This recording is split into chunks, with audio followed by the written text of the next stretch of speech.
아마 영화를 좋아하시는 분들, 특별히 전쟁 영화를 좋아하시는 분들은 소위 첩보 영화라고 하죠. 스파이들이 많이 활약하는 그런 영화들을 많이 보셨을 것입니다. 아주 클래식한 영화로는 007 시리즈 대표적인 스파이 첩보 영화이고요. 최근에 요즘에 많이 나온 영화는 미션 임파서블 이런 영화들, 사실 이 영화도 꽤 오래 죄송합니다.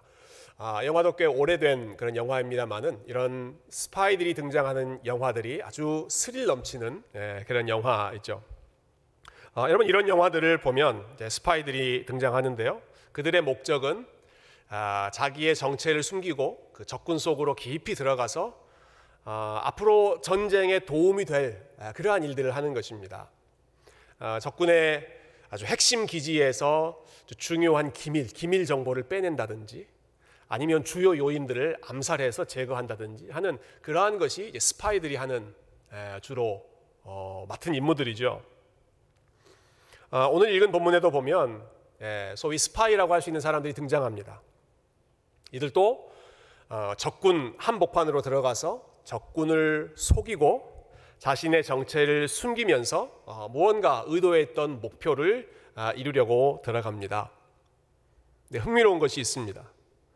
아주 중요한 부분입니다. 근데 오늘 본문에 나오는 스파이들은 왜 자신의 정체를 숨기고 지금 속이고 있는가 하는 것입니다. 일반적으로는 전쟁에서 이기기 위해서 그렇게 하죠. 스파이들이 들어가서 앞으로 싸울 전쟁에서 승리할 그런 교두보를 마련하기 위해서 들어가는 반면에, 여러분, 오늘 본문의 스파이들은 적군에게 항복하기 위해,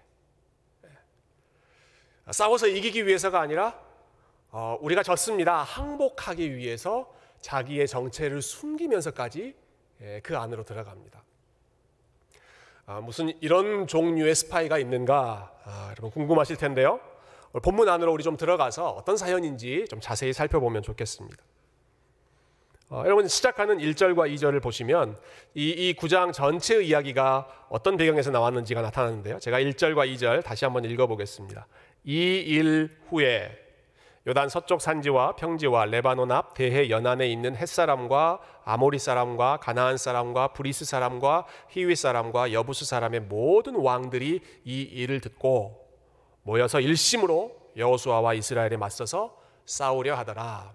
자, 1절에 보면 여러 민족들의 이름이 나오죠. 우리가 잘 모르는 민족들입니다. 히위, 여부스, 아모리, 별로 그렇게 중요하지 않은 그런 민족들입니다. 중요한 것은 이 민족들이 지금 하나로 연합하고 있다 하는 것입니다. 이 일 후에, 즉 여호수아 8장까지 일어났던 모든 일들이 일어난 후에 그들이 무언가 소식을 듣고 이스라엘 백성들이 여리고에서 이런 일을 했다더라, 그들이 아이성 싸워서 이겼다더라 하는 소식을 듣고 나서 이들이 6개의 지파들, 6개의 부족들, 민족들이 하나의 연합군을 형성했습니다. 무엇을 위해서 연합했을까요? 2절 보시면 그들이 모여서 일심으로, 한 마음이죠. 한 마음으로 여호수아와 이스라엘에 맞서서 싸우려 하더라. 맞서 싸우려고. 도저히 한 민족 가지고는 당해내기 어려울 것 같으니까 연합전선을 펼쳐서 우리가 싸워서 이겨내자, 아주 단호한 결심으로 뭉친 것입니다. 그런데 이런 분위기와 반대의 길, 연합전선이 형성되고 있는 것과 정반대의 길을 걸어가는 사람들이 오늘 본문에 나오는 기브온이라고 하는 사람들입니다. 3절을 보면 우리말 성경은 이제 기브온 사람들이 이렇게 시작하지만 영어 성경에는 but, 그러나로 시작합니다. 1절과 2절, 가나안의 여러 민족들이 연합전선을 펼치고 이스라엘과 맞서 싸우려 일심으로 그렇게 뭉쳤더라. but, 그러나 이거는 정반대의 분위기가 이제 전개될 것이다 하는 것이죠. 그러나 기브온 주민들은, 기브온이라고 하는 사람들은 여호수아가 여리고와 아이에 행한 일을 듣고, 여러분이 가나안 땅에 있는 사람들이 다 이 소식을 들었습니다. 다 이 소식을 듣고 앞에 있는 사람들은 연합전선을 펼쳐서 일심으로 싸우려고 결단했고, 그러나 기브온 주민들은 똑같은 뉴스를 듣고 어떻게 결심했는가? 그 다음에 이어지는 우리 4절부터 6절까지 내용을 한번 한 목소리로 같이 읽으면서 이들이 무슨 일을 했는지를 한번 들여다보십시다. 4절부터 6절까지입니다. 시작. 꾀를 내어 사신의 모양을 꾸미되 헤어진 전대와 헤어지고 찢어져서 기운 가죽 포도주 부대를 나귀에 싣고 그 발에는 낡아서 기운 신을 신고 낡은 옷을 입고 다 마르고 곰팡이가 난 떡을 준비하고 그들이 길갈 진영으로 가서 여호수아에게 이르러 그와 이스라엘 사람들에게 이르되 우리는 먼 나라에서 왔나이다. 이제 우리와 조약을 맺읍시다 하니 기브온 사람들의 대표자들이 이스라엘 진영 안으로 들어왔습니다. 근데 그들이 자신의 정체를 숨기면서 변장하고 들어옵니다. 어떤 모습으로 왔는가? 아주 낡은 지갑, 다 떨어진 그 낡은 지갑을 차고요. 낡은 포도주 부대를 차고요. 옷은 여기저기 누더기가 되어 있는 헤어진 옷, 다 떨어진 옷을 입고요. 신발도 다 떨어진 신발을 신고요. 그들이 음식을 하나 가지고 왔는데 음식에는 곰팡이가 슬어서 곰팡이가 다 덮고 있는 아주 오래된 그런 음식을 가지고 이스라엘 백성들 앞에서 사람들을 만났습니다. 그러면서 이런 말을 하죠. 우리는 먼 나라에서 왔습니다. 우리는 먼 나라에서 왔습니다. 그걸 믿게 하기 위해서 보십시오. 우리 옷을 보십시오. 처음 출발할 때는 멀쩡한 옷이었지만 이렇게 오래돼서 낡았습니다. 우리의 신발 보십시오. 처음 볼 때는 새 신이었지만 이렇게 낡아졌습니다. 우리가 가지고 있는 음식 보십시오. 처음에는 먹을 수 있는 음식이었지만 오래돼서 지금 다 곰팡이 슬고 못 먹는 음식이 되어버렸습니다. 우리가 이렇게 먼 나라에서 왔습니다. 그러면서 우리 싸우지 말고 평화 조약을 맺으십시다. 이렇게 제안을 하는 것입니다. 여러분 이것은 사실이 아니었습니다. 기브온이라고 하는 지역은 사실 이스라엘 백성들이 지금 진치고 있는 데서 멀리 떨어져 있지 않은 아주 가까이에 있는 그런 도시였습니다. 그런데 그들은 자기들이 멀리서 왔다고 속이면서 조약을 맺자라고 하는 것이죠. 왜 그렇게 했는가? 본문의 그 배경, 그 아주 숨은 이야기는 나오지 않습니다만은 아마 이 기브온 사람들이 갖은 방법을 써서 중요한 그런 정보를 모았던 것 같아요. 이스라엘 백성들은 어떤 백성들인가 하는 정보를 끌어모았는데 그들이 믿고 있는 그들에게 가르쳐줬던 그 모세의 율법의 중요한 부분들을 이 사람들이 클루, 그 단서로 사용했던 것 같습니다. 신명기에 보면 모세가 이스라엘 백성들에게 이런 지시를 내립니다. 너희가 앞으로 가나안 땅에 들어가면 여러 민족들이 있을 텐데 그 민족들하고는 절대로 타협하지 말아라. 절대로 손잡지 말아라. 절대로 봐주지 말아라. 절대로 그 사람들 눈 감아주지 말고 살려주지 말아라. 아주 단호하게 가나안 민족들에게 대응하라는 것이죠. 그러나 멀리 있는 나라들은 가나안 지역에 있는 나라들이 아니라 먼 나라에서 온 사람들일 경우 그들과는 이야기 잘해서 평화의 조약을 맺어도 좋다. 이런 내용이 신명기 안에 있습니다. 아마 기브온 사람들이 이러한 내용들을 입수하지 않았나 싶어요. 그래서 가나안 땅에 있는 것처럼 우리 하지 말고 마치 우리가 먼 나라에서 온 사신인 것처럼 그렇게 연기를 하자 하는 것이죠. 근데 결국 사흘이 못 가서 이 사실이 들통납니다. 기브온 사람들이 가까운 지역에 있었다라고 하는 것을 여호수아와 이스라엘 백성들이 알게 되죠. 그래서 우리가 속았다. 그래서 분노도 하고 그런 결정을 평화 조약을 맺은 이 여호수아에게 원망도 하고 이 사람들 싸워서 우리가 죽여야 하는 사람들인데 그렇게 하지 못했다. 분에 넘쳐서 그렇게 흥분하는 그런 모습들이 나오는데요. 그때 여호수아가 기브온 사람들 당신들 왜 이렇게 했느냐, 왜 우리를 속였느냐 하고 추궁을 합니다. 자, 그때 이 기브온 사람들이 했던 말을 우리 24절을 한번 읽어보면 좋겠는데요. 자신들이 왜 이렇게 했는지, 왜 이렇게 속이면서까지 평화 조약을 맺으려고 했는지를 말하고 있습니다. 우리 24절 중요한 본문이니까 한 목소리로 같이 읽어보십시다. 시작. 그들이 여호수아에게 대답하여 이르되 당신의 하나님 여호와께서 그의 종 모세에게 명령하사 이 땅을 다 당신들에게 주고 이 땅의 모든 주민을 당신들 앞에서 멸하라 하신 것이 당신의 종들에게 분명히 들리므로 당신들로 말미암아 우리의 목숨을 잃을까 심히 두려워하여 이같이 하였나이다. 왜 이런 행동을 했다고 하죠? 한마디로 말해서 죽고 싶지 않아서 그랬습니다 하는 것입니다. 우리는 살고 싶어서 이렇게 행동했습니다 대답하는 것이죠. 우리가 보기에, 기브온 사람들이 지금 하는 이야기입니다. 우리가 보기에 당신들의 하나님은 너무너무 위대하고 너무너무 능력이 있는 하나님이십니다. 우리가 듣기에 하나님께서 당신들에게 가나안 땅을 다 너희들에게 주겠다, 그 땅에 있는 백성들을 다 내가 멸하겠다라고 약속하셨다. 저희가 그런 소식을 들었는데 지금 돌아가는 형세를 보니까 꼭 그대로 이루어질 것 같습니다. 하나님께서 당신들에게 이 땅을 다 주고 우리를 다 멸하실 것 같으니 우리가 멸망할 게 너무너무 뻔해 보여서 우리의 목숨을 지키기 위해서 먼 나라에서 온 사신처럼 당신들을 속였습니다. 지금 그 이유를 이렇게 밝히고 있는 것입니다. 여러분 어떤 상황인지 이제 그림이 그려지시죠? 본문의 그 내용이 굉장히 길지만 간단하게 좀 요약을 해봤습니다. 방금까지 설명한 내용이 이 본문의 아주 기본적인 그 스토리 라인인데요. 아마 이 본문에 대해서 또 다른 곳에서 다른 목사님들께서 설교하시는 내용을 아마 들어보신 분들도 계실 것 같아요. 저도 뭐 여러 번 이 설교를 듣기도 하고 또 책도 많이 읽었습니다만은 대부분 그 설교의 포인트나 이제 강의의 포인트가 이 기브온 사람들이 잘못한 속임수에 좀 초점을 많이 맞추는 것 같아요. 그래서 주로 이런 주제들 이제 설교 중에 혹은 강의 중에 다루죠. 기브온 사람들처럼 해도 되는가?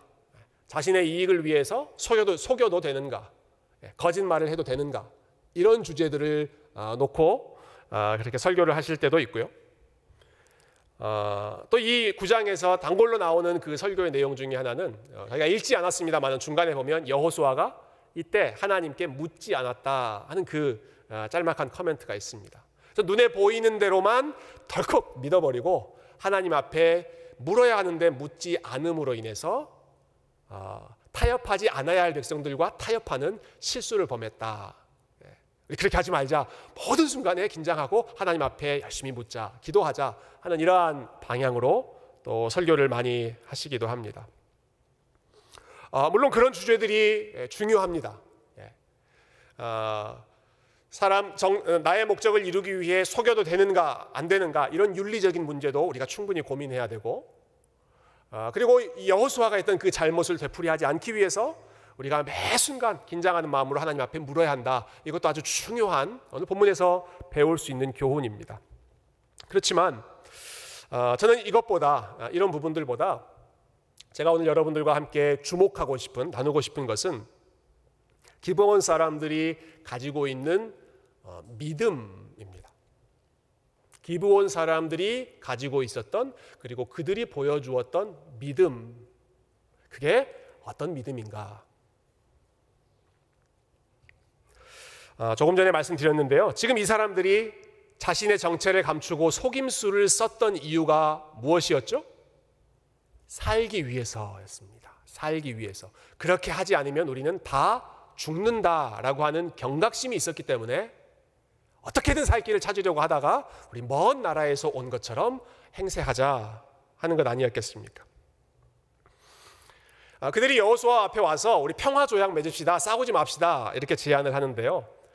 여기서 말하는 평화조약은 대등한 두 사람이 맺는 그런 계약이 아닙니다. 대등한 두 나라가 맺는, 우리 서로 싸우면 둘 다 손해니까 싸우지 맙시다 이렇게 맺는 계약이 아닙니다.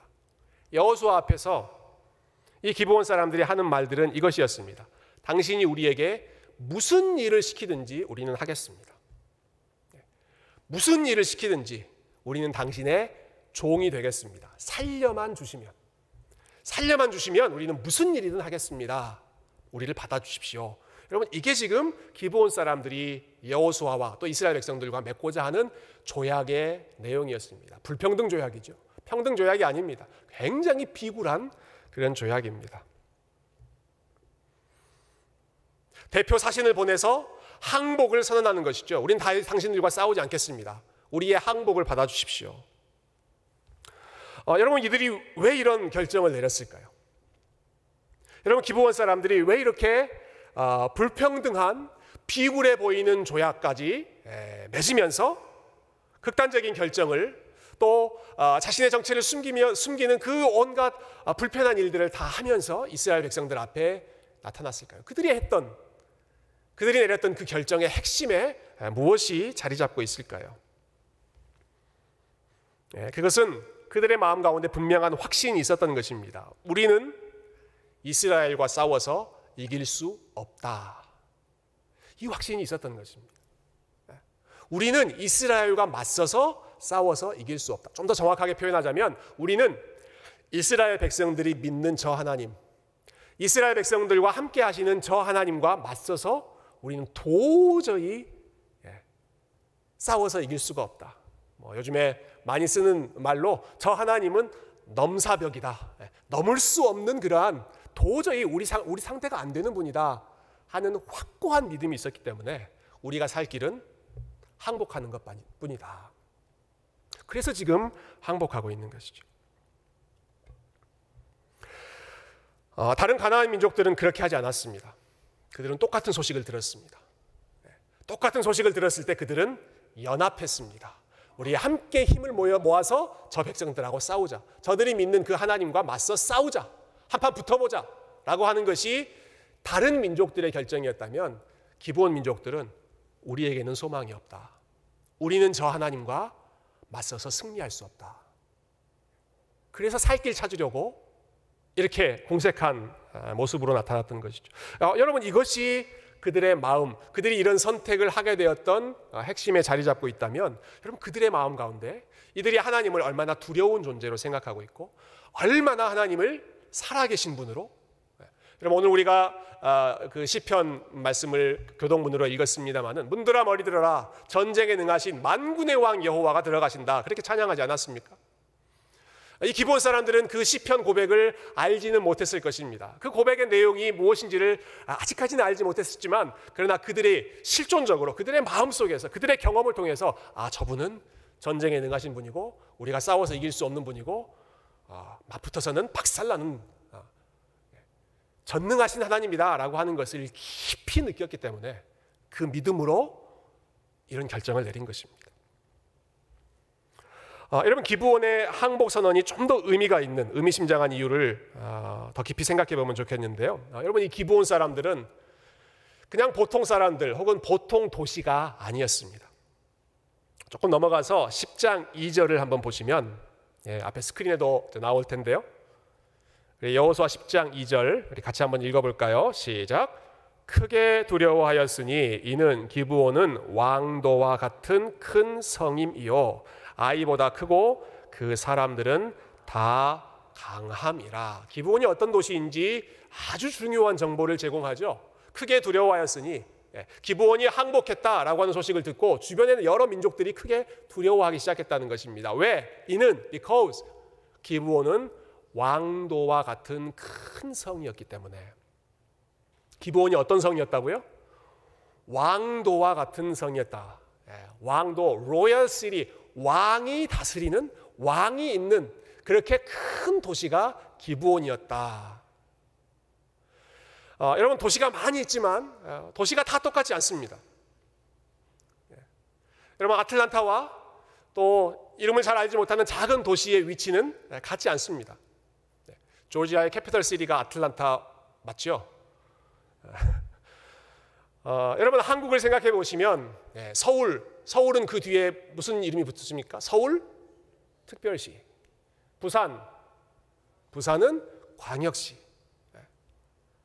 또 어떤 도시? 1부, 2부 때는 제가 무슨 도시 얘기했는데 그 도시를 좀 폄하하는 것 같아서 이야기를 하지 않겠습니다. 그러나 특별시가 아니고 광역시가 아닌 그냥 일반 도시들이 있습니다. 시, 군, 읍, 면 이런 아주 작은 도시, 작은 마을들이 있죠. 특별시의 위치와 광역시의 위치가 같지 않습니다. 기브온은 특별시 같은 도시입니다. 기브온은 왕도라고 했습니다. 왕이 있는 도시가 이 기브온이라고 하는 것입니다. 뿐만 아니라 2절 다시 보시면 이 성은 아이보다 크고 그리고 그 사람들은 다 어쨌다? 강함이라. All its men were warriors. 이 기브온 사람들은 다, 모든 남자들이 다 강한 용사들이었다, 전사들이었다 하는 것이죠. 여러분, 기브온 사람들 용감한 용사들이었고 왕도 있는 아주 좋은 군사를 가지고 있었던 그런 사람들인데, 그 사람들이 한 마음이 돼서 우리는 항복하자라고 결단을 내린 것입니다. 우리가 비록 왕도, 로열 시티, 왕이 있는 아주 든든한 도시라고 하더라도, 우리 도시에 있는 모든 남자들이 다 강한 용사라고 하더라도 우리는 저 하나님하고 맞서서 싸울 수 없으니, 절대로 우리는 저 하나님을 이길 수 없으니 우리 왕도로서의 자존심 다 내려놓자. 그 전까지 입고 있었던 좋은 옷, 그런 거 다 내려놓고 허름한 옷, 찢어진 옷, 헤어진 옷, 헤어진 신발, 이런 것 입고 지금 여호수아 앞에 가서 우리가 항복하겠습니다. 우리 받아주십시오. 이 기브온 사람들의 미래에 대해서 여호수아가 이렇게 선언합니다. 23절 제가 한번 읽어볼게요. 23절 보시면, 그러므로 그러니까 너희가 우리를 이렇게 속였으므로 라는 뜻입니다. 너희가 저주를 받나니 너희가 대를 이어 종이 되어 다 내 하나님의 집을 위하여 나무를 패며 물을 깃는 자가 되리라. 앞으로 어떻게 될 거라고 말해요? 너희가 앞으로 대대로, 너희 후손들 대대로 우리의 종이 될 것이다. 그리고 하나님의 집을 위해서 나무를 패고 물을 깃는 그러한 인생을 살게 될 것이다. 기브온 사람들의 반응이 어땠습니까? 괜찮습니다. Sure, 괜찮습니다. 그래도 괜찮습니다. 우리가 당신들의 종이 되어도 괜찮습니다. 우리가 평생, 아니 우리 후손 대대로 나무 패고 물 깃는 그런 천한 일을 한다고 해도 괜찮습니다. 우리가 살 수만 있다면, 우리가 당신들의 백성이 될 수만 있다면, 당신들의 하나님을 섬길 수만 있다면 우리를 받아주십시오. 오늘 보면 마지막 27절 말씀 우리 결론으로 한번 읽어보시죠. 마지막 27절입니다. 같이 읽겠습니다. 시작. 그날에 여호수아가 그들을 여호와께서 택하신 곳에서 회중을 위하며 여호와의 제단을 위하여 나무를 패며 물을 깃는 자들로 삼았더니 오늘까지 이르니라. 그날 그 시점부터 기브온 사람들이 그렇게 살기 시작했고 오늘까지 그렇게 이르니라. 오늘까지라는 말은 이 성경이 기록될 그 시점을 말하는 것이겠죠. 그 이후로 계속해서 여호수아가 말한 대로 그런 삶을 살았다는 것이죠. 여러분, 실제로 오늘 본문에 항복 선언을 기브온 사람들이 한 이후에 이 사람들은 계속해서 여호수아가 말한 것처럼 하나님의 제단을 준비하고, 제단을 준비한다는 건 예배를 준비한다는 말이죠. 하나님을 예배하는 일을 돕는 그러한 역할을 평생 그리고 하게 됩니다.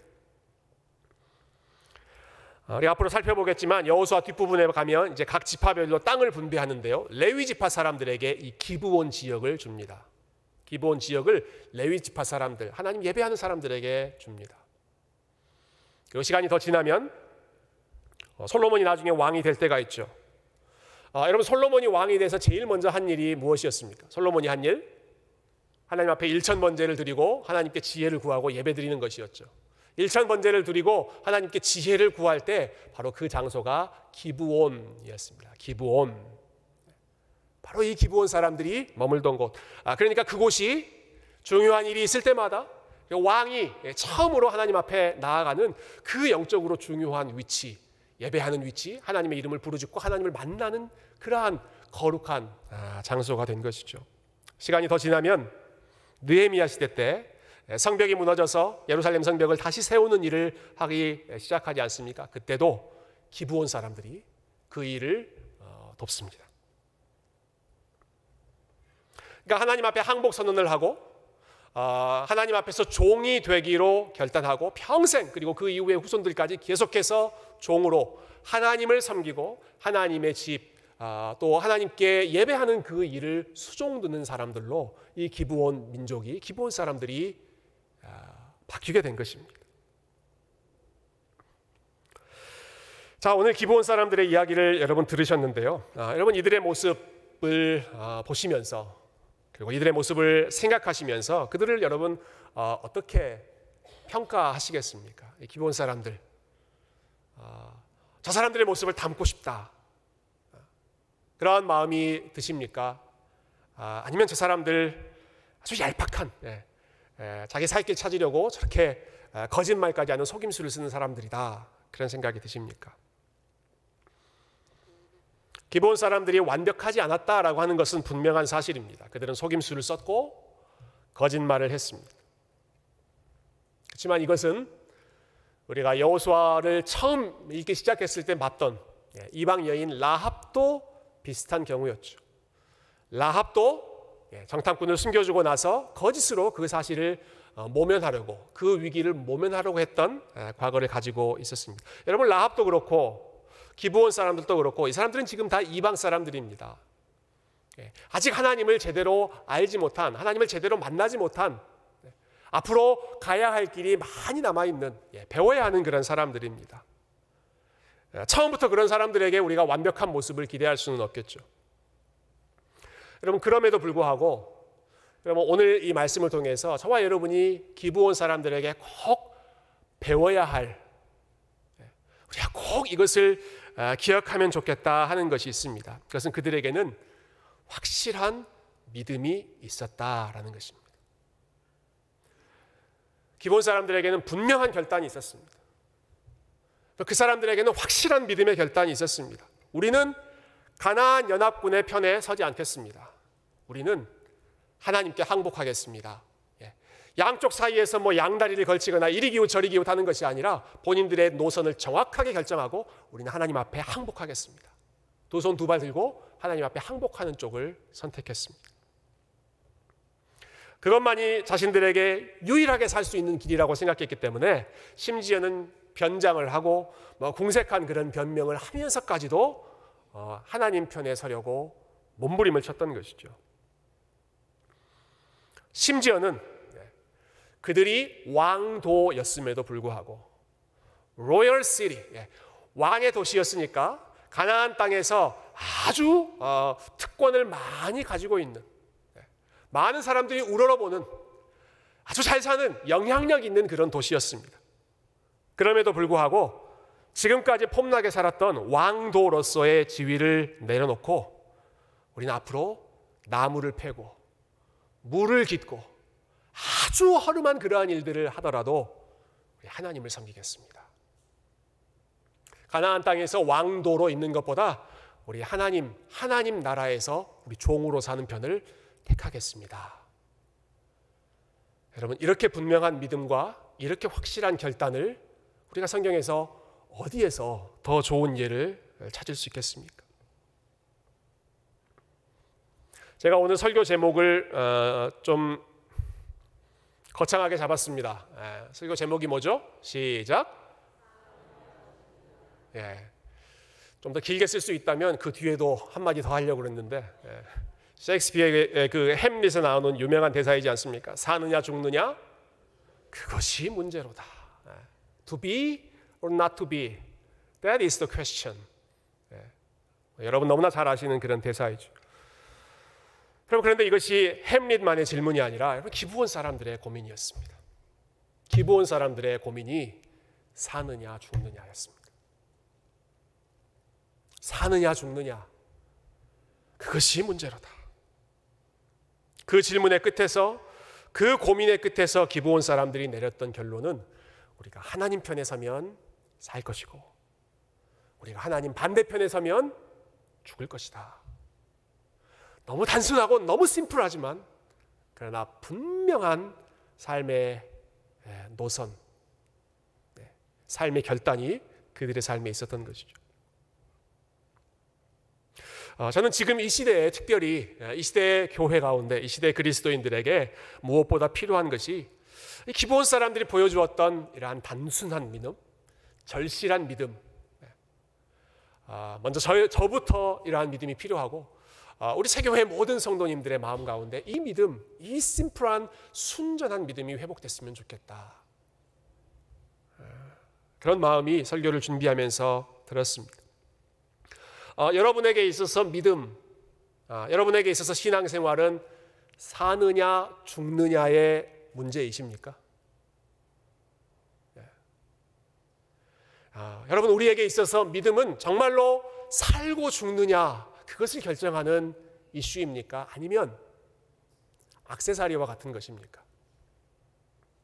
액세서리는 있으면 좋지만 없어도 살아가는데 크게 지장되지 않는, 없다고 죽지 않는 그것이 액세서리죠.